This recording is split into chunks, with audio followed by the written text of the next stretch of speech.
Bueno, siendo las 6:01 de la tarde, yo quiero darle la bienvenida a todos y todas. Muchísimas gracias por acompañarnos. Vamos a esperar un par de minuticos para que las personas que se inscribieron terminen de entrar. Les habla Juan David Gutiérrez. Yo soy profesor asociado de la Universidad del Rosario, más puntualmente de la Facultad de Estudios Internacionales, Políticos y Urbanos. Es un gusto estar acá muy bien acompañado por Ana María Pérez y Edison Tabra, quienes luego les presentaré, pero son nuestros expertos invitados para hablar esta tarde, casi noche mejor, sobre el futuro de la política y el derecho a la competencia en Colombia y Perú. Me encantaría que mientras comenzamos, pues, ¿por qué no aprovechamos para saludarnos? Yo veo que hay personas conectadas ya de Colombia y Perú, pero también de otros países. Sabemos que se inscribieron, digamos, funcionarios de autoridades de competencia de otros países como de Honduras, de oficinas de abogados de Ecuador, digamos, de universidades de otros países y no solo de Colombia y Perú. Y me encantaría si nos pueden saludar por el chat. Está abierto para que nos cuenten desde dónde nos están viendo en el caso de Bogotá, en esta fría noche y lluviosa noche de Bogotá. Reporto yo, Ana María Pérez, y que una vez aprovecho ahora sí para saludar. Ana María, ¿cómo estás? Juan David, muy bien, muchas gracias. Muy contenta. Bueno, muchísimas gracias también por asistir, por participar y bueno, por tu saco también entiendo que estás en la fría noche de Bogotá. Sí, así es. Así Bueno, muy estamos. bien. Y también saludo entonces ahora sí a Edison. Edison, ¿cómo te va? Hola Juan David, ¿cómo estás? Muchísimo gusto y muchísimas gracias por la invitación a este interesante evento. Edison, yo no te había preguntado, pero ¿tú estás en Lima? Sí, sí, en estos momentos me encuentro en la ciudad de Lima y bueno, también colaboro con la Universidad de San Ignacio de Loyola en calidad de profesor en la Facultad de Derecho y en la Escuela de Posgrado. Perfecto. Bueno, yo ahorita los voy a presentar de manera completa. Eh, pero bueno, mientras tanto, también quiero aprovechar para agradecer a todo el equipo de la Universidad Rosario y de la Universidad San Ignacio de Loyola porque nos ha acompañado desde que se nos ocurrió hacer este evento entre las dos universidades. La verdad es que es un gusto poder trabajar con colegas de América Latina y esperamos que, como estaba diciendo José Carlos hace un segundo, esto sea solo el comienzo de muchas otras actividades que realicemos conjuntamente. Entonces, bueno, yo creo que ya casi siendo las 6:05 en Bogotá y en Lima es justo que comencemos con nuestra sesión. Yo les voy a compartir ahora unas diapositivas, a pesar de que mi rol es solo de moderador. Quiero aprovechar, digamos, la palomita que me están dando para hacer una introducción al derecho a la competencia en América Latina, simple y llanamente para poner en contexto el caso de Colombia y Perú. Pero antes, primero que todo, quiero ahora sí presentarles a nuestros expositores, comenzando por Ana María Pérez. Ana María es abogada de la Universidad Javeriana, tiene una maestría en Derecho Económico de la misma universidad. Además, enseña Derecho Romano y tiene, digamos, un módulo de cumplimiento y competencia en la Universidad Javeriana y en la Universidad de los Andes, respectivamente. Ella trabaja hace varios años en la Superintendencia de Industria y Comercio. Actualmente es la coordinadora del Grupo de Abogacía de la Competencia. Ya tiene muchas cosas muy interesantes que contarnos. Y nuevamente, bienvenida, Ana María. Gracias por aceptar la invitación. Gracias, Juan David, a ti. Bueno, por acá nos están escribiendo en el chat y por eso quiero insistir que nos saluden. Edith Gamboa nos escriba desde Santander. Supongo que Edith, de pronto tú eres una de las personas de la Universidad Industrial de Santander, de la UIS. Bienvenida a bordo. Qué bueno que nos acompañes. Y luego también tenemos otro experto desde Lima, como les contaba Edison. Él es doctor internacional y máster en Gobierno y Cultura de las Organizaciones por la Universidad de Navarra. Tiene una maestría en Derecho de Empresa y además de ser profesor universitario y en la USIL, él es consultor y además creo que Edison tiene varios sombreros. Luego nos va a explicar cómo haces para tener tantas actividades. Edison es miembro de la Comisión Regional de Indecopi. Ya nos vas a contar ahora, Edison, particularmente cuál es tu rol en Indecopi, pero bienvenido. Muchas gracias por aceptar la invitación, Edison. Muchísimas gracias Juan David, la verdad que estoy muy contento de poder estar en la Universidad del Rosario y rodeado de un público tan cercano. y también poder intercambiar puntos de vista con Ana María. La verdad que estuve muy contento y de antemano agradezco la invitación y esperamos que esta sesión sea lo más agradable para el público. Bueno, yo voy a servir entonces de telonero de ustedes por unos no más de 6, 7 minutos y voy a mostrarles mis diapositivas. Cuéntenme si ya ven la diapositiva inicial. Sí, señor. Sí. Perfecto. Bueno, genial. Bueno, entonces, ¿cuál es mi rol? Mi rol es contarles que Colombia y Perú hacen parte de un gran mapa del derecho a la competencia en América Latina. Ustedes están viendo en este momento un mapa con el logo de todas las autoridades de competencia de la región. Nacionales, supranacionales, agencias de competencia, tribunales. Ustedes están viendo en este momento los logos de 28 agencias de competencia nacionales, un tribunal especializado, que es el de Chile, y 2 agencias de competencia suprarregionales, que son las autoridades de la Comunidad Andina de Naciones y de CARICOM, que es digamos, la Comunidad del Caribe. Y por lo tanto es imposible hablar de un solo derecho de la competencia en América Latina y el Caribe. Realmente lo que somos es una pluralidad. Se imaginarán todas las diferencias que hay entre los 22 países que cuentan con una legislación nacional y general de libre competencia. Y a pesar de eso, por supuesto que hay algunas coincidencias y hoy quizás cuando hablemos con Ana María y con Edison seremos capaces de identificarlas, pero yo quiero partir desde la diversidad y desde aquí hay realmente un enjambre, digamos, de leyes y de autoridades que se nutren entre ellas. Hay mucha polinización, hay mucho trabajo en común, ya sea directamente o porque se inspiran con sus decisiones que luego son consultadas por otras autoridades. Ahora, esto de lo que vamos a hablar hoy no es nuevo. Si ustedes se fijan en este listado de cuándo cada país de América Latina que tiene hoy ley de competencia emitió por primera vez su ley de competencia, pues hay algunos países como Argentina que ya casi van a cumplir 100 años de haber expedido su primera ley. En el caso de Colombia, la primera ley de competencia comprensiva es del año 1951, 9, perdón, en el caso de Perú del año 91. Y lo que es particular de Colombia y Perú realmente, más allá de cuándo expidió su legislación, es que son países que hacen parte de un selecto grupo, por así decirlo, que tienen más de 2 décadas ininterrumpidas de aplicación de la legislación de libre competencia. Tienen 2 décadas acumuladas, digamos, de haber adoptado e implementado unas políticas y unas leyes de competencia. Y digamos que en ese sentido, tanto Colombia como Perú pues han rendido frutos. Les quiero dar, digamos, algunos ejemplos básicos. Si ustedes revisan el número de carteles empresariales, es decir, de acuerdos anticompetitivos para restringir la competencia entre competidores, han sido detectados en los diferentes países de América Latina en los últimos 20 años.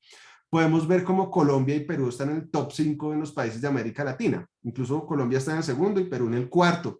En estos 20 años Colombia ha detectado más de 50 carteles y Perú alrededor de 25, mucho más que otros de sus pares que están en un nivel similar de desarrollo.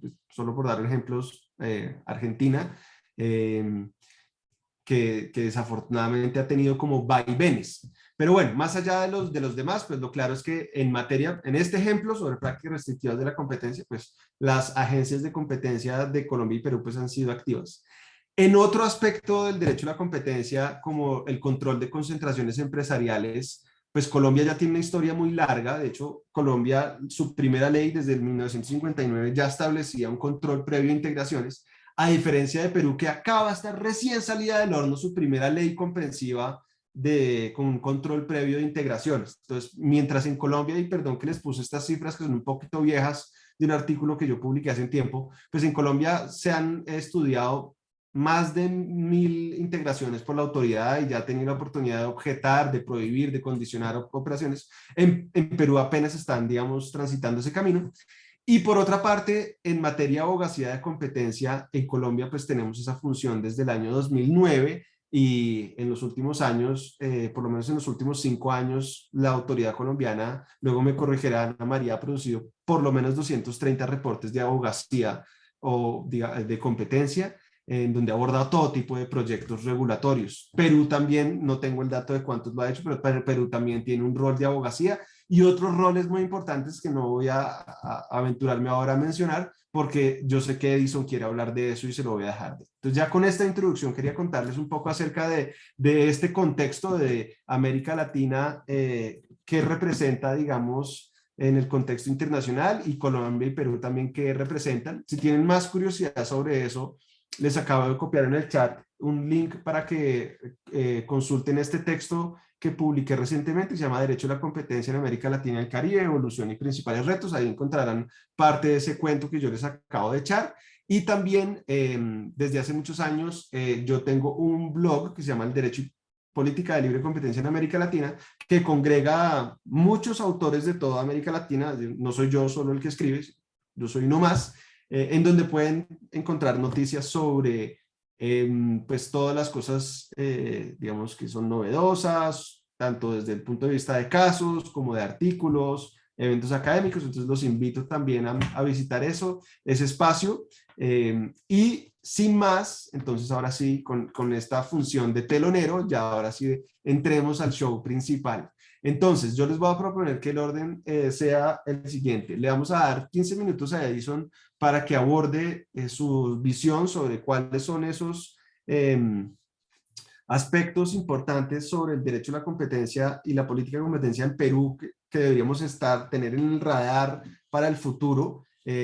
Yo no voy a adentrarme, pero ha habido reformas recientes, hay unas actividades en las que Indecopi, que es la autoridad de competencia, se destaca. Entonces, Edison, tienes 15 minutos. Yo te aviso cuando estés cerca de tu tiempo, si no te estás cronometrando. Entonces, por favor, el escenario es tuyo. Perfecto, Juan David, muchísimas gracias por la invitación. Muchísimas gracias, Universidad de Rosario, y encantadísimo de intercambiar algunos puntos de vista. Debo siempre, como se lo comentaba Juan David, dejar siempre el avisito indicando que todo comentario es a título personal y mi condición de profesor, más ligado a la academia, y no involucra en nada pues a mi condición de presidente de la Comisión Regional de Indecopi, con sede en Junín, que ve temas de protección al consumidor o eliminación de barreras burocráticas. Dicho esto, quisiera compartir con ustedes algunas ideas. Por favor, me confirman si se puede observar la presentación. Sí, Sí, Sí, señor. solo te perfecto, falta ponerlo en modo presentación. perfecto. Listo, Bueno, ahora pues sí. entonces es un poco tratar de ir intercambiando y compartiendo algunas ideas.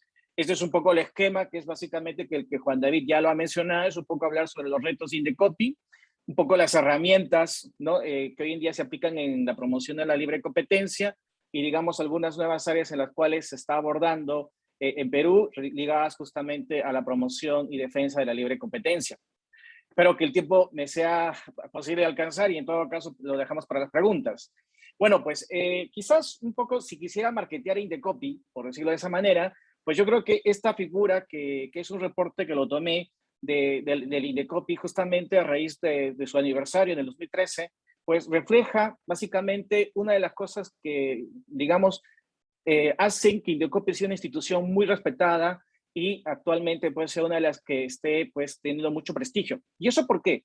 Porque a diferencia de otras agencias de promoción y defensa de la competencia, Indecopi tiene 14 encargos, ¿no? De estos, pues podemos destacar el principal, y que muchas veces nos demanda mucha cantidad de trabajo, que es el tema de defensa del consumidor, ¿no? También tenemos los temas de propiedad intelectual, también tenemos el tema de derecho concursal, también tenemos el caso de eliminación de barreras burocráticas, por decirlos algunos, ¿no? Y hay temas que, por ejemplo, nosotros no tocamos, como sí lo hace Colombia, que es el tema de protección de los datos personales, por ejemplo, que ya hay una entidad, ¿no? Que está ligada al Ministerio de Justicia, que es la que aborda estos temas. Pero, por ejemplo, otros temas como dumping, aplicación de subsidios, también los maneja Indecopi.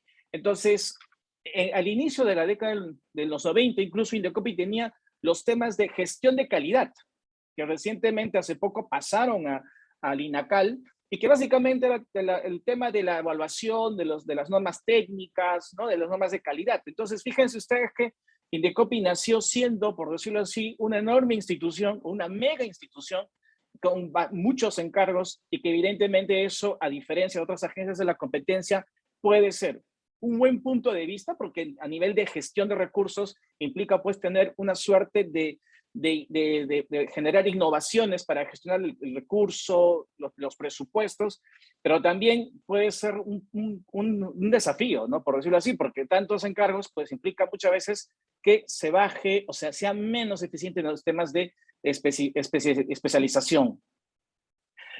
Esto es un poco, digamos, una de las cosas que de repente Juan David preguntaba, y básicamente estos son, digamos, los órganos resolutivos, ¿no?, de Indecopi.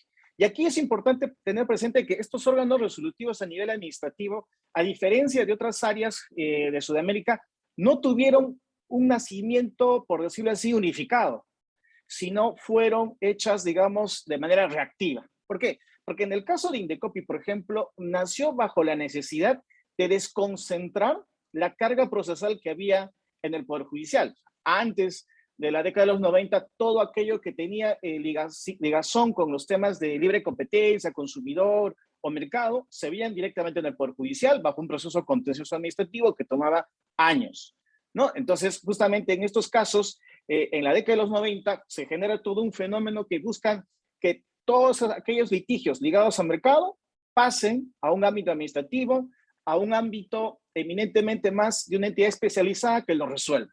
Yo recuerdo que cuando estaba en la universidad, a fines de la década de los 90, pues todo el mundo quería ser parte de Indecopi porque era una moda, porque siempre tú escuchabas a prominentes especialistas como Alfredo Buller, por ejemplo, o Alejandro Falla, que te hablaban precisamente de las bondades de que los conflictos se resuelvan de manera especializada, en un ámbito administrativo y en un menor corto tiempo posible, ¿no? Entonces, fíjense ustedes que en el Indecopi tenemos dos instancias que van a resolver, ¿no?, cada uno de los temas que maneja Indecopi, ¿no? Por ejemplo, por poner solo un ejemplo, en el caso de competencia tenemos, ¿no?, la primera instancia, que es la Comisión de Eliminación de Barreras Burocráticas, tenemos una Comisión de Fiscalización de Competencia Desleal, una Comisión de Defensa de la Competencia y una Comisión de Dumping, Subsidios y Eliminación de Barreras Comerciales no arancelarias. Entonces, estas instancias, de acuerdo a su especialidad, resuelven en primera instancia administrativa todos aquellos reclamos que se les presentan por parte de los administrados. Y en una segunda instancia tenemos a la sala especializada. Igual se aplica a los otros temas o negocios que maneja Indecopi. Y en la práctica, si tuviéramos que hacer ahora pues una actualización, vemos de que un poco lo que motivó la creación de estas entidades resolutoras a nivel administrativo, pues un poco ahora se ha vuelto lo contrario. Tenemos más bien muchísima carga y eso también genera muchas veces que haya necesidad de ir generando nuevas innovaciones. Solo por poner un ejemplo, a nivel de consumidor se promueven los temas de arbitraje en consumo, pero también en temas de competencia a nivel de la academia ya se van haciendo algunas propuestas de que se puedan crear temas de arbitraje en competencia o arbitraje también en ámbitos concursantes, por ejemplo. Dicho esto, un poco yo lo que podría decir es acerca de los retos que maneja Indecopi, ¿no? Indecopi maneja varios temas. Podemos centralizarlos en 7 políticas, ¿ya? Y 2 cosas que de repente yo puedo resaltar dentro del ámbito de libre competencia, y es de que, a diferencia de otras agencias, Indecopi maneja todo lo que implica el control de exportaciones y la eliminación de barreras no arancelarias, y el tema de la eliminación de barreras burocráticas ilegales y carentes de razonabilidad. Ya en otro momento quizás un poco les explicaré cómo es el trabajo en la comisión, pero a veces uno tiene que revisar los proyectos de resolución y a veces uno tiene que ver cuándo esta barrera es carente de legalidad o cuándo es carente de razonabilidad. Incluso tienes que seguir los filtros para determinar si hay o no hay.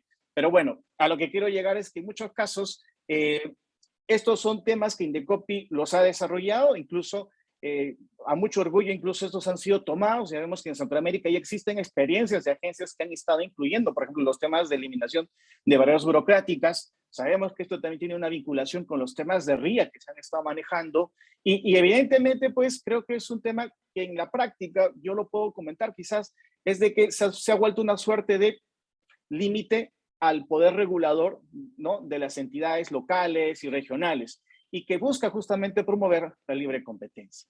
Bueno, estos son un poco los temas, por decirlo así, novedosos o llamativos que Indecopi maneja, y que yo he visto que no los manejan muchas agencias de defensa de la competencia, pero ya entrando un poco en el debate, lo que yo puedo un poco encontrar y de repente definir es el tema de que nuestra agencia se caracteriza porque tiene un personal profesional. En muchos casos se ha creado una estructura para garantizar la independencia, ¿no? Pero esto a nivel de órganos operativos. Quizás ahí el problema, que justamente pueda generar un tema de toma de poder, es en el ámbito de la gestión, ¿no? Donde tenemos muchas veces que a nivel de la dirección, a nivel de los órganos de gestión, muchas veces, sobre todo a nivel jerárquico, podemos encontrar que haya debates, sobre todo en estos momentos, donde se pueda poner en crisis el tema de la profesionalización y del conocimiento del tema. Nosotros hemos tenido en los anteriores periodos a personas que han estado ligadas directamente o no tanto al tema de defensa de la competencia y protección al consumidor por extensión, pero sí tenían una experiencia. En tanto que hoy en día, pues, estamos en una etapa, por decirlo así, de transición, donde tenemos que nosotros de alguna manera explicar, ¿no?, cuál es nuestro trabajo para que sea comprensible. Porque hay un tema que quizás, Juan David, Ana María, y es de que el trabajo de la agencia de la competencia muchas veces varía, por ejemplo, a lo que se hace en un ministerio o a lo que se hace, por ejemplo, en el Poder Judicial. Y muchas veces hemos tenido en estos últimos años, de repente, personas que vienen un poco a empaparse del trabajo de nuestra agencia y a veces no lo entienden, ¿no? Entonces, eso muchas veces ralentiza el trabajo que se hace en la institución.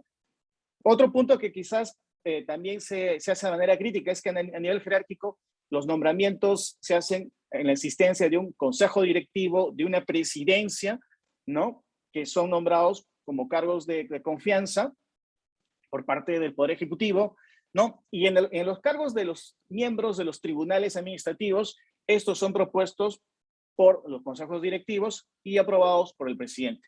Y aquí probablemente han escuchado ustedes de repente muchos debates en el sentido de que se ha puesto en duda, sobre todo a través de un precedente que hubo en el caso de una empresa panificadora, ¿no?, un poco en duda la idoneidad de los integrantes de la sala de defensa de la competencia, precisamente, ¿no? Y aquí justamente esto es un defecto que tenemos como agencia, ¿no? Y es de que los integrantes de las salas, incluso los comisionados, no estamos a tiempo completo, ¿no? Quizás eso es un problema que muchas veces nos limita, ¿no? Y en mi caso, yo puedo decir, soy profesor, que me gustaría estar todo el tiempo en mi agencia, ¿no?, ahí colaborando, pero lamentablemente, pues, las reuniones son solamente muy concretas, ¿no? Y se hacen de manera colegiada 2 horas a la semana. Entonces, eso muchas veces puede restringir que quien hace de comisionado o de vocal pueda transmitir toda su especialización en la resolución, ¿no?, de aquellos expedientes ligados a defensa de la competencia o a otro tema ligado a esta, ¿no? Otro punto que tenemos que también tener presente es los casos de remoción, ¿no? Hay una cosa que yo quiero compartir y es de que el ser funcionario en el sector público en el Perú, pues se ha convertido más que en un premio, en un desafío, ¿no? Yo acabo hace 2 semanas de entregar mi declaración jurada de intereses y ahora tengo que también entregar una declaración jurada de bienes y rentas. Entonces, con lo cual tengo que, ante la administración, tener una conducta muy idónea, ¿no? Y eso muchas veces la población no evalúa, ¿no? O a veces los abogados de las partes no consideran eso, ¿no? Y esto me lleva un poco a decirles también de que en la administración pública en general, por lo menos en el caso Perú, pues puedes tú colaborar, como en el caso mío, por horas, pero tienes la condición de funcionario público, que es casi igual a lo mismo que se pide a un funcionario que está a tiempo completo. Entonces, con lo cual, las sanciones a las que nosotros los funcionarios nos atenemos son tan iguales, ¿no?, a las que tiene un funcionario, ya sea de confianza o de carrera a tiempo completo. Entonces, eso creo que, por ejemplo, a nivel de la Agencia de la Competencia, si bien es cierto, se exige altos estándares éticos, también es cierto de que implica que en muchos casos valiosos cuadros tengan muchas veces esos desincentivos de colaborar en la conformación de estos tribunales, ¿no? Otro punto, y es de que aquí en el Perú, por lo menos, se discute el tema que se ha suscitado en lo que es la toma de poder, ¿no? Aquí los cargos jerárquicos dependen del Poder Ejecutivo, se nombra por un periodo de 4 o 5 años más o menos que coinciden con cada periodo presidencial, pero muchas veces el problema parte de que la persona que es nombrada es de confianza y muchas veces pues puede haber ahí una suerte pues de toma de poder. Entonces, justamente para reducir estos problemas, ¿no? De agencia, pues lo que se busca es, ¿no? Y ahí existe un proyecto que busca que el Indecopi sea una agencia constitucional. Entonces, con la idea de que sea una agencia constitucional, lo que se va a buscar es que el cargo de presidente, los integrantes de los cuerpos directivos e incluso también el de los miembros del tribunal y comisionados sean nombrados por concurso público. Y déjame decirte, Juan David, que eso es una interesante idea, pero también, y ahí decía un poco que se me puede salir el corazoncito, es que precisamente el actual sistema de nombramiento de comisionados, por ejemplo, si bien es cierto, no es a nivel público, sí obedece también a determinados cuidados que pueden ser mejorados, pero siempre es bueno mencionarlo. Y es de que en nuestro mercado siempre podemos tener profesionales que puedan tener una visión, ¿no? Muy sesgada de favorecer o a una de las partes, ya sea de repente una visión pro empresa o de repente una visión pro administrado. Entonces, justamente cuando se hacen los procesos de selección de comisionados, de vocales, se busca encontrar un perfil que sea lo más equilibrado posible, por ejemplo, ¿no? Y eso yo puedo atestiguar porque, bueno, a mí me seleccionaron, me dijeron eso y pasé varios filtros que también ya en otro momento lo puedo comentar, ¿no? Bueno, pues ahora hay un punto también que siempre se discute que, si bien es cierto, se habla de que puede haber un problema de toma de poder político en la agencia de la competencia, no se habla mucho cuando puede haber una toma de poder político, pero ¿y qué pasa con la gremial? ¿No? En muchos casos también pueden haber riesgos que, si bien es cierto, el Poder Ejecutivo puede querer manejar una agencia de competencia, pero también puede ser cierto que algunos gremios también pueden tener la posibilidad de hacerlo, y eso también creo que no favorece al tema, ¿no? De defender la competencia. Y bueno, un poco ya por ir terminando. 2 minutos para cerrar. Sí, perdóname, Juan David. Sí, un poco para ir cerrando mi presentación, es que en lo que es la funcionalidad operativa, ¿no? Se han estado implementando recientemente programas de cumplimiento exigidos justamente a las empresas sujetas a la libre competencia, ¿no? A su supervisión. Como lo has mencionado, también se han implementado las normas relacionadas justamente al control de fusiones y adquisiciones. Justamente ahí, por ejemplo, merece citar al profesor Kovacic, que mencionaba justamente de que en casos como en el Perú, es de que se hacía necesario, ¿no? Que se implemente esta ley de control de fusiones y adquisiciones, porque de esa manera evitaban que las empresas podían copar el mercado a través de las adquisiciones sin control, ¿no? Y sin incurrir en un tema de colusión. Entonces, justamente aquí el tema pasa porque se deba, ¿no? Reforzar estos temas. De hecho, Indecopi ha hecho esfuerzos justamente por implementar, tiene una guía en programas de cumplimiento. En los temas del control de fusiones está la ley, se está estudiando su aplicación. Me gustaría luego eso también en otro momento comentar más. Y en los casos de programas de clemencia también se ha estado implementando ya un programa que ha empezado a rendir, ¿no? Sus frutos, pero que poco a poco, pero que sí yo creo que tiene una alta posibilidad de crecimiento. Porque de acuerdo justamente al reporte de Doing Business, Perú es uno de los mercados más concentrados a nivel de Sudamérica. Entonces, precisamente eso genera el grave riesgo de que puedan darse por casos de concertaciones, por ejemplo. Entonces, precisamente los casos de clemencia van a ayudar a detectar y detectar si existe este tipo de infracciones. Y bueno, por lo demás, creo que un tema que siempre está en discusión, por lo menos en nuestra agencia de competencia, al igual que en otros temas, es la carga procesal, que es un poco lo que iba comentando, y quizás ese es un reto que se tiene porque evidentemente las cargas procesales han crecido, no necesariamente en temas de competencia, te diré, Juan David, pero afectan a la competencia. ¿Por qué? Porque mucha parte del recurso que tiene la institución se destina a temas como defensa defensa del consumidor, y se descuidan esos recursos, ¿no? Que podrían ir también a competencia. Entonces, ahí hay un reto por parte de la agencia de ver cómo se pueden manejar estos recursos, y también siempre cabe la posibilidad de que se puedan desconcentrar en el futuro las políticas que maneja Indecopi. Yo creo que por el momento puedo dejar de comentar y ya quedo abierto un poco quizás a hablar otros temas más al momento de las preguntas. Más bien, muchísimas gracias. Edison, muchísimas gracias por tu exposición. Aprovecho para pedirle a los asistentes que si tienen preguntas las vayan registrando en el chat. Edison, tú ya tienes una pregunta en el chat para que la vayas leyendo. Cuando termine de presentar a Ana María, vamos a hacer esta ronda de preguntas. Si se quedó algo en el tintero, Edison, luego en la sección de preguntas aprovechas para despejar el tema. Nuevamente le doy paso a Ana María, quien también está haciendo su exposición a título personal. Ana María, el escenario es tuyo. Muchas gracias. Gracias, Juan David, por la invitación a la Universidad del Rosario y a la Universidad de San Ignacio de Loyola. Creo que estos espacios son sumamente enriquecedores para todos. Y entonces, pues nada, en estos 15 minutos trataré de hablar un poco sobre el futuro del derecho de la competencia en Colombia. ¿Me confirman si están viendo? Perfecto. Perfecto. Digamos que resumiendo y trayendo tanto lo que señalaba Juan David como lo que decía Edison, que me parece de suma importancia resaltar que la región ha hecho esfuerzos importantes, América Latina, por implementar políticas de competencia serias, por atender las recomendaciones que distintos organismos han realizado en materia de competencia, como lo ha hecho la OCDE o incluso la propia Red Internacional de Competencia, para robustecer nuestros regímenes. Y el caso colombiano, pues no escapa de esta realidad. Dentro de nuestra autoridad de competencia, y Juan David ya lo señaló, pero todo lo que digamos acá lo digo, digamos, a título personal y desde una perspectiva académica, no comprometiendo la posición, perdón, de la Superintendencia de Industria y Comercio.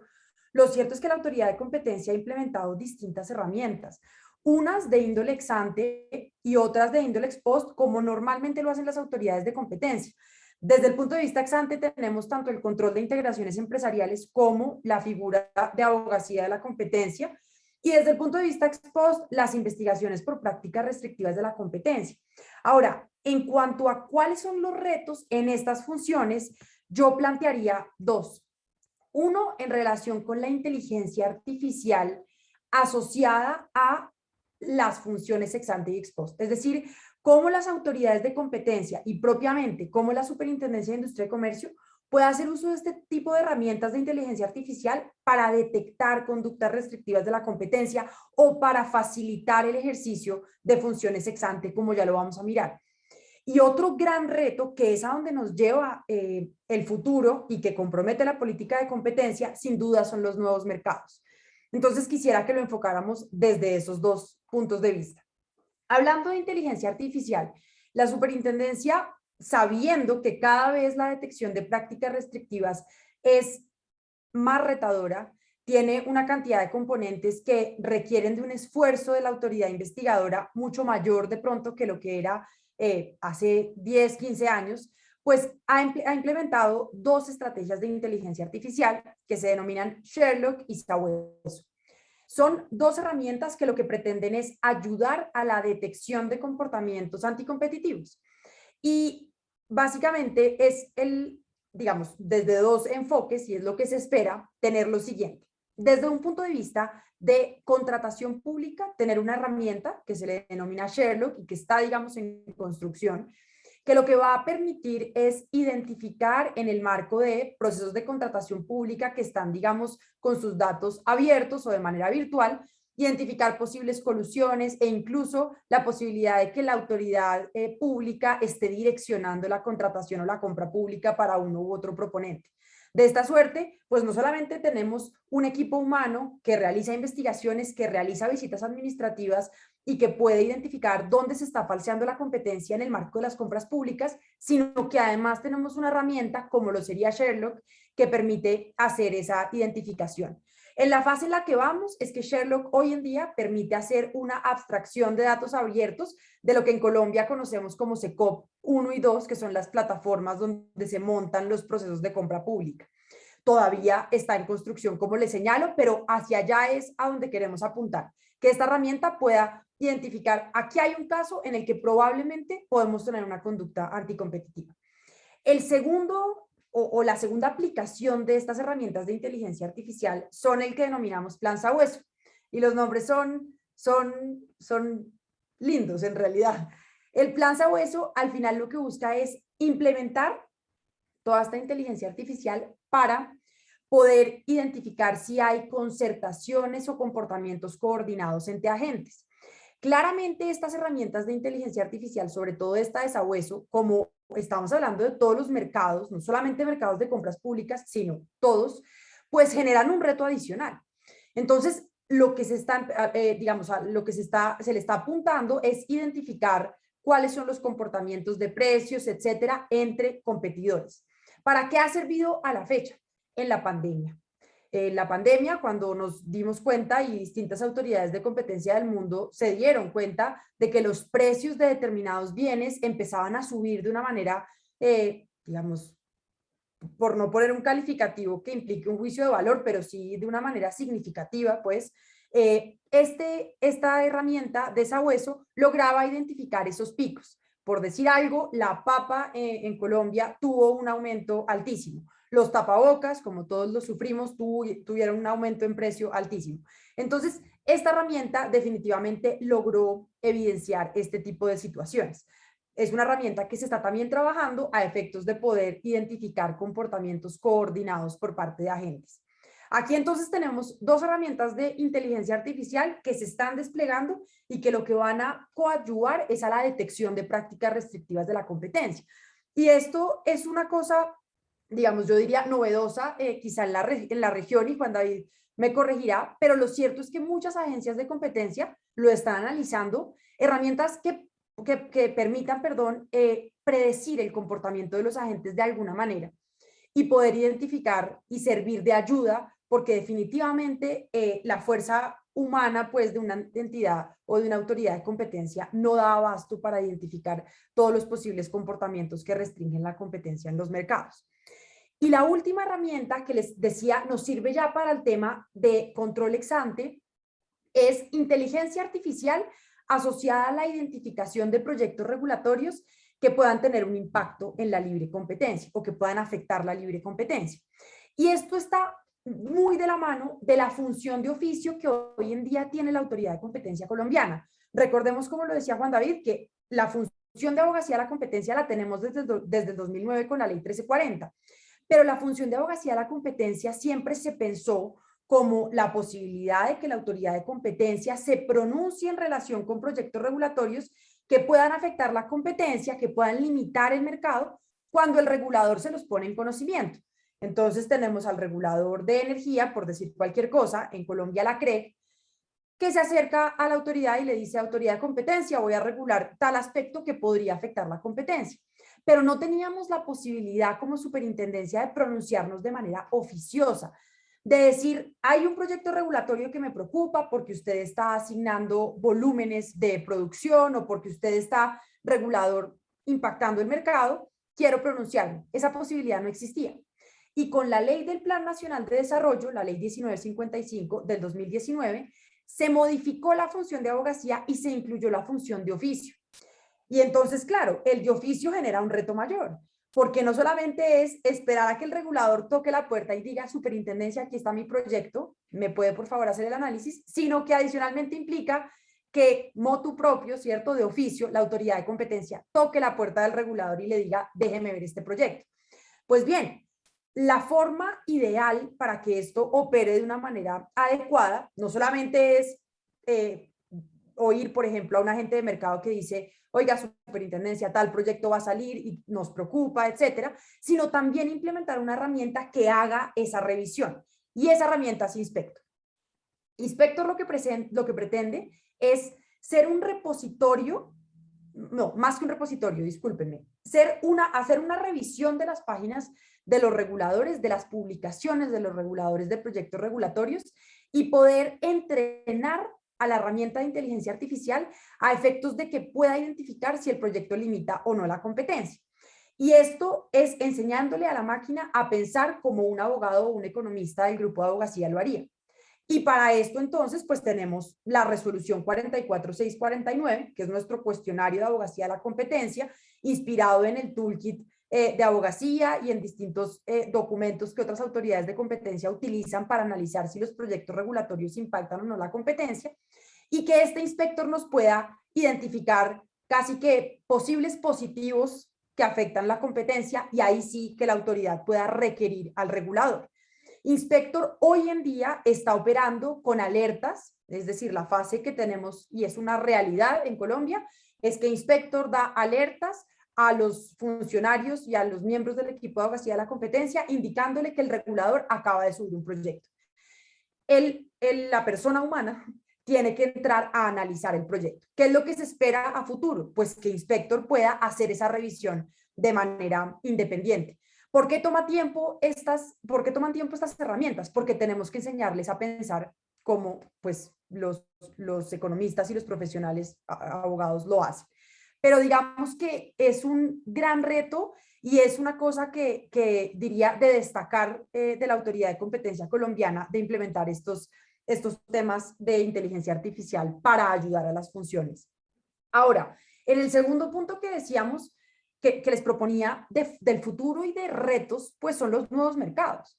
Y nuevos mercados que esto nos daría para toda una charla y un conversatorio, pero para tocar algunos puntos, pues mercados que se basan en datos, mercados digitales, que ya cambian por completo la forma en la que la autoridad de competencia, no solamente la colombiana, sino las autoridades del mundo, se aproximan a analizar los mercados. Se aproximan a analizar, por ejemplo, sustituibilidades. No va a ser igual. Luego, ya la autoridad de competencia, la superintendencia, pero en general todas las autoridades tienen que estar pensando en estos nuevos mercados y en los retos asociados tanto a mercados digitales como a mercados que tienen datos en sí mismos. Y que además no es solamente que el mercado diga se protegen los datos personales, no, son mercados cuyo insumo principal son los datos. Y tanto a los reguladores como a la autoridad de competencia nos toca hacer frente a esto y empezar a pensar cómo los agentes de mercado van a comportarse de conformidad con estas nuevas realidades. Y el regulador lo ha hecho. El regulador, ante estas nuevas dinámicas de mercado que aplican nuevas tecnologías, mercados digitales, etcétera, lo que ha dicho es, mire, yo definitivamente para hacerle frente a estas nuevas realidades, seguramente tengo que esperar que los agentes actúen. Y esto tiene un antecedente que es la famosa economía colaborativa, ¿no? Todos estos fenómenos que empezaron a surgir le mostraron al regulador, oiga, regulador, usted siempre llega tarde. Oiga, regulador, usted no logra evidenciar todas las necesidades que tiene el mercado. Pensemos en fenómenos como Uber, Airbnb, etcétera. Y hoy en día el regulador lo que dice es, soy consciente de mis limitaciones porque no soy un agente de mercado, no sé qué son las nuevas ofertas, servicios, bienes que se pueden ofrecer, y lo que voy a hacer es abrir espacios de experimentación, que es lo que conocemos como sandbox regulatorios. Y al final son espacios de experimentación en los cuales el regulador le dice a los agentes, yo voy a flexibilizar la regulación, usted ingrese con un nuevo servicio, con una alternativa innovadora para los usuarios, y después de ese sandbox, después de ese periodo de experimentación, analizamos si vale la pena darle un marco regulatorio a ese servicio. ¿Y por qué menciono este tema? Porque la autoridad de competencia tiene todo que ver en estos espacios de experimentación regulatoria, sobre todo desde el diseño que hacen los reguladores de estos sandbox. Y ahí entonces desde Abogacía de la Competencia acompañar al regulador no en la estructuración, sino en la revisión de su proyecto final a efectos de que este pues no limite la competencia. Yo señalaría que esa función de oficio en Colombia ha tenido, digamos, grandes frutos. Se han hecho requerimientos a autoridades que no pasaban por la autoridad de competencia y que hoy en día están pasando. Autoridades, por ejemplo, como el ICA, el Instituto Colombiano Agropecuario, no pasaba a solicitar concepto, hoy en día lo hace.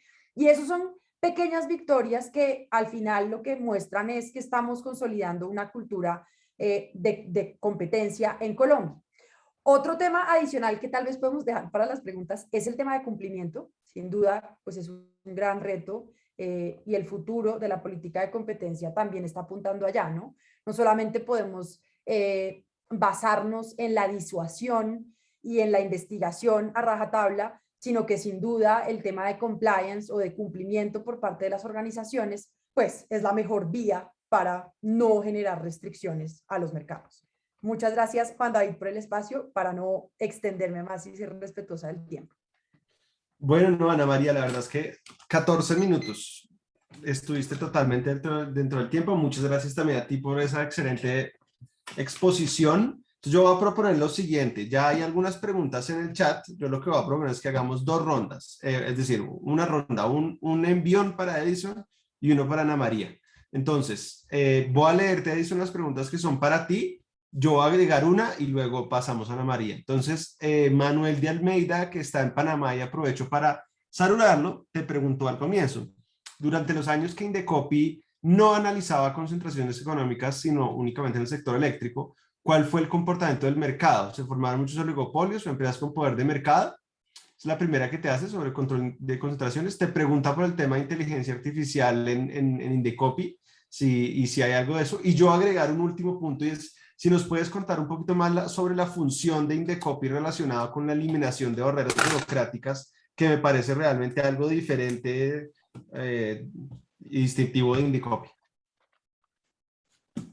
Perfecto. Muchísimas gracias, Juan David, porque me permite ampliar algunas cosas que quedaron en el tintero.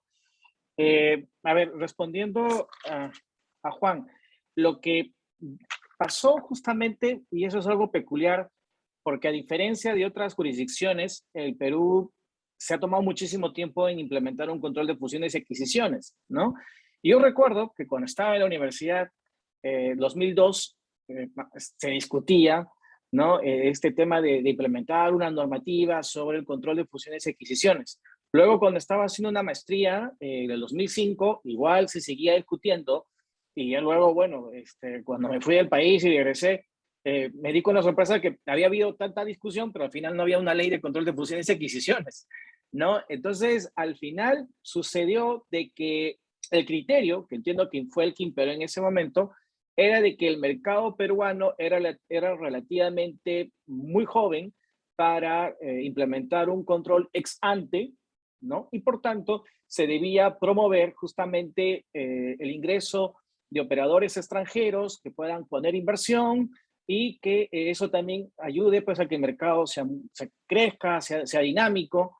Y claro, es un poco con la connotación precisamente de que se iba a priorizar más el control ex post, ¿no? Incluso con la idea de que un control ex post en temas de competencia va a ayudar a que haya muchísima competencia, evitando el abuso de posición de dominio, la colusión, y va a ayudar pues a que el mercado se dinamice más, ¿no?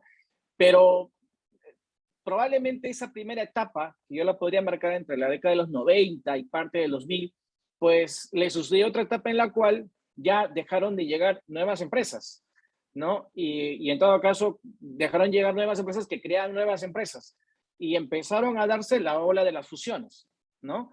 En muchos casos, yo recuerdo que quienes promovían y protegían el que no haya un control de fusiones y adquisiciones era de que, bueno, pues el mercado se tiene ahora que especializar, ¿no? Ya no es un tema crear el mercado nuevo, sino que se tiene que especializar, ¿no? Pero creo que, y lamentablemente es un poco lo que puede suceder en muchos países de Sudamérica, y es de que la gestión pública no es proactiva, sino reactiva.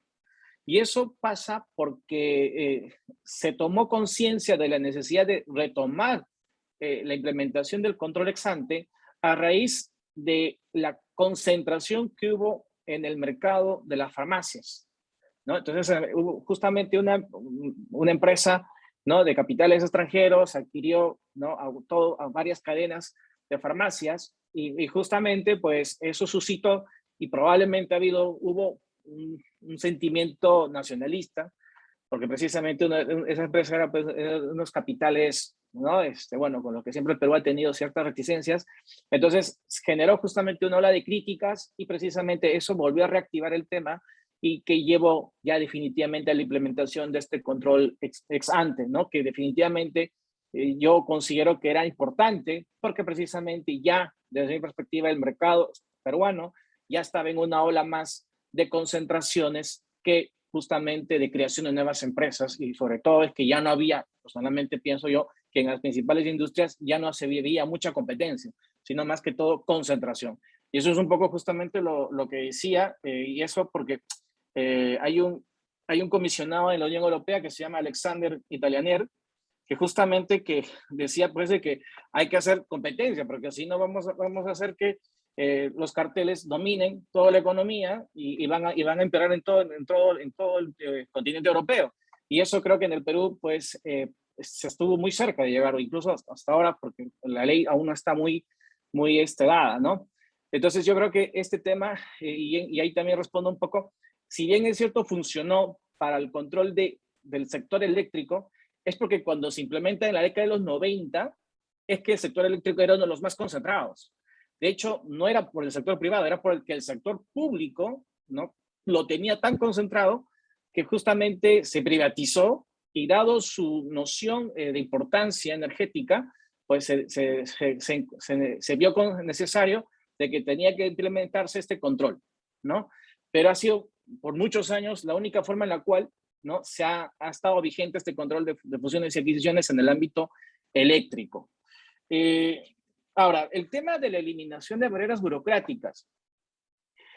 Quizás un poco para hacerlo sencillo al público, el tema de eliminación de barreras burocráticas es como que si queramos un tribunal constitucional, pero en el ámbito administrativo, ¿ya? Tiene sus connotaciones, pero digamos que esa es la esencia, ¿no? ¿Por qué? Porque tanto lo que es la Comisión de Eliminación de Barreras Burocráticas y la Sala de Eliminación de Barreras Burocráticas, lo que hacen es evaluar si una norma que emite el Estado, ¿no?, que la va a dirigir a los agentes económicos, restringe o no su actividad económica y sobre todo si esta norma vulnera o no la Constitución, pero sobre todo la legislación administrativa. Pues es una suerte de tribunal constitucional, pero que evidentemente solo temas administrativos, ¿no? Entonces, por decir así, en un tema de licencia de funcionamiento, pues la municipalidad puede exigir varios pedidos, pero de repente estos contradicen la ley marco de licencias de funcionamiento. Entonces, el INDECOPI lo declararía ilegal, por ejemplo, ¿no?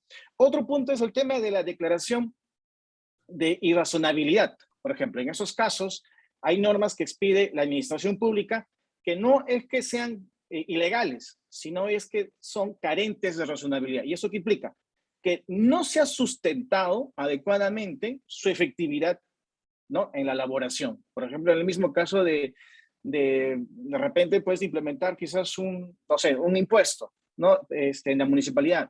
Pues a lo mejor sí, la municipal lo hizo siguiendo todos los cánones, ¿no? Habló con el Congreso y todo, tiene esas atribuciones de iniciativa de ley, pero a lo mejor quizás el impuesto es muy abusivo.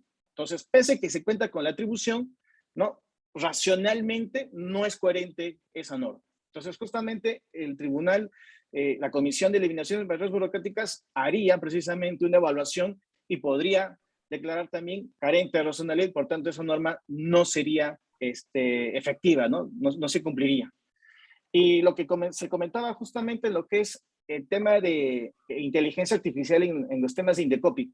Justamente ahí entra un problema que yo comentaba al inicio de mi exposición, y es de que probablemente la mayoría de los recursos, ¿no?, que tienen y maneja INDECOPI se han priorizado a negocios que son más sensibles a nivel social y también que generan más carga, ¿no? Y ya mencioné en este caso protección al consumidor.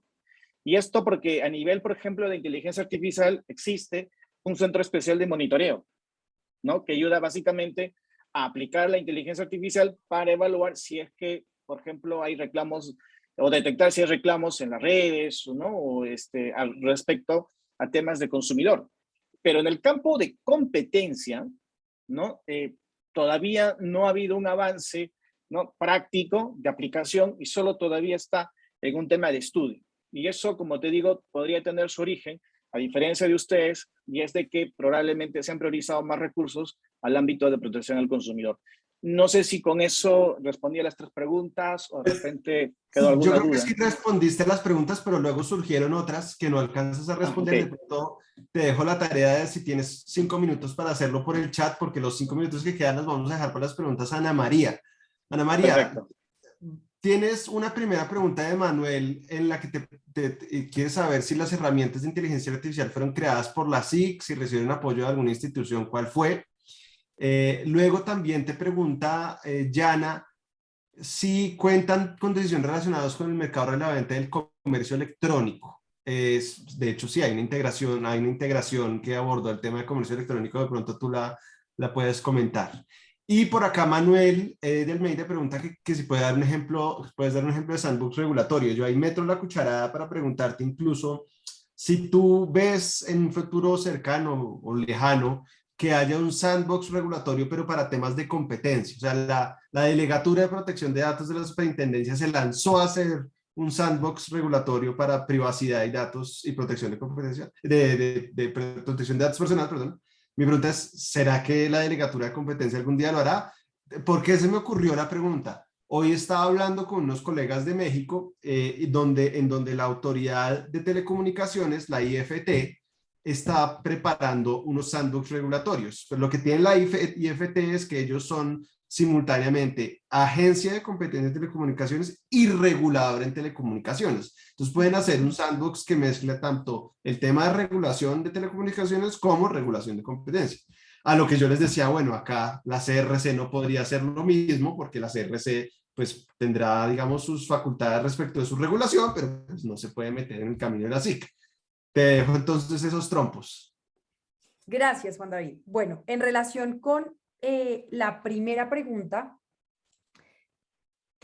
o iniciemos con la última, creo que me queda más Como fácil. quieras, como quieras. En la de sandbox regulatorios, sí tenemos varios ejemplos de sandbox regulatorios, que creo que era la inquietud que había. Un ejemplo, por ejemplo, de sandbox regulatorios, valga la redundancia, pues fue el inicial en Colombia, que fue el de la CRC. Básicamente lo que hablamos es un sector de telecomunicaciones que está altamente regulado y en el cual los agentes han dicho, oiga, regulador de comunicaciones, hay cosas que no estamos pudiendo hacer por las restricciones legales y regulatorias que existen. Y en ese orden de ideas, la CRC abrió un espacio de experimentación regulatoria. Ellos son supremamente ordenados y de hecho la gente que se presentaba identificaba el nombre de su propuesta, la norma que quería que se flexibilizara y hoy en día ese sandbox ya está arrancando y hay 3 propuestas. De hecho, la semana pasada la CRC lo puso en conocimiento, 3 propuestas que ya quedaron elegidas y que van a empezar a funcionar a partir de enero del otro año. Entonces, eso por ese lado. Otros reguladores lo han hecho, sí, Superfinanciera, por ejemplo, también lo ha hecho. En los temas financieros nos hemos dado cuenta, pues, en el mundo, que temas como crowdfunding, como todo el tema de moneda electrónica y de Bitcoin, etcétera, pues son situaciones que ameritan flexibilizar las regulaciones y que el regulador esté muy pendiente, pues máxime cuando estamos hablando pues de recursos del sector financiero, que eso requiere de una vigilancia especial. Para responder a tu pregunta, yo pensaría que es un reto analizar el tema de un sandbox desde la autoridad de competencia. Lo vería es porque definitivamente es una disposición o son unas reglas que aplican a todos los agentes económicos del mercado. La superintendencia no tiene esa connotación de regulador sectorial que sí podría tener, como el ejemplo que ponías de México, pero sin duda, pues nada obsta para que haya un espacio de experimentación en el que posiblemente se puedan llegar a evidenciar incluso efectos procompetitivos de situaciones que podrían llegar a estar en transgresión de alguna disposición jurídica. Yo creería, pues personalmente, que es una cosa que podría ocurrir. La anterior pregunta era, ya, la de la inteligencia artificial, ya se me está escapando. No, digamos que no es una cosa copiada ni con acompañamiento, pero sí es una cosa que obedece a una tendencia internacional. Entonces, definitivamente obedece a discusiones que se han dado tanto en el Comité de Competencia de la OCDE como en el grupo de carteles de la I100, asociado a vale la pena utilizar herramientas de inteligencia artificial para detectar comportamientos. Pero sin duda la autoridad de competencia ha hecho su propio despliegue y yo me atrevería a decir que sobre todo en el tema de Inspector. Inspector es algo sumamente novedoso de identificar regulaciones que puedan tener un impacto y de enseñarle a la máquina, pues, al algoritmo, ¿no? Porque al final soy abogada, entonces hay cosas del algoritmo que no entiendo, pero al algoritmo a pensar al final como lo hacemos nosotros y para eso hay un equipo de analíticos forenses que están dedicados exclusivamente a eso y que hablan con el área misional para que nosotros les podamos explicar, mire, yo hago la búsqueda como abogado de esta manera, me fijo en esto, y ahí el ingeniero nos ayuda a que esto sea una realidad. Bueno, con esto llegamos al fin, son las 7 de la noche y termino nuevamente por agradecerle a Edison, a Ana María por acompañarnos, a los equipos de la Universidad Rosario y de la Universidad San Ignacio de Loyola. Fue una hora muy, muy interesante, se me quedaron muchas cosas en el tintero, muchas ideas, pero bueno, de eso se trata esto, ¿no? De pronto eso nos incentiva a hacer un siguiente evento sobre alguna otra materia. Quisiera dar la oportunidad a Edison y Ana María. ¿Quieren despedirse, Edison? Sí, muchísimas gracias, Juan David. La verdad que muy contento de participar en este evento. un lujo escuchar a Ana María Pérez su atenta exposición sobre el caso de la agencia de Colombia. Y bueno, mencionar que en el chat he colgado un enlace donde están las publicaciones que ha hecho Indecopi en diversas materias. Me pidieron justamente sobre barreras burocráticas. Ahí podrán encontrar diversas publicaciones, dentro de ello dicho material, pero también he colgado mi correo electrónico en caso de repente requieran algún tipo de información adicional que no se encuentre en Indecopi. Muchísimas gracias por todo y que sea pues la primera de varias opciones en las que nos vamos a encontrar. Muchas gracias, Juan Diego. Juan David. Gracias, Edison. Ana María. Muchas gracias, Juan David. Edison, también un gusto y un aprendizaje completo haber oído y escuchado tu experiencia desde Perú. Agradecerle a la Universidad del Rosario y a la Universidad San Ignacio de Loyola y a todos los participantes. Creo que, como les decía en un inicio, estos escenarios son sumamente fructíferos. Sea de paso señalar que la página de la Autoridad de Competencia, sic.gov.co, también cuenta con un repositorio de decisiones de competencia. Lo digo a propósito de que nos quedó por fuera todo el tema de comercio electrónico, Sí. pero allí se pueden encontrar tanto las integraciones empresariales como los conceptos de abogacía, como las resoluciones en materia de prácticas, y tiene algo muy bueno y es que se pueden filtrar por mercado. Entonces, es SICOM. Voy a ponerlo aquí en el chat. Uno lo busca así en Google y encuentra el enlace. Mil gracias. Perfecto. Bueno, muchísimas gracias a todos y a todas y que tengan una bonita noche. Chao. Nos vemos. Pero pronto. Chao. Gracias. Hasta luego.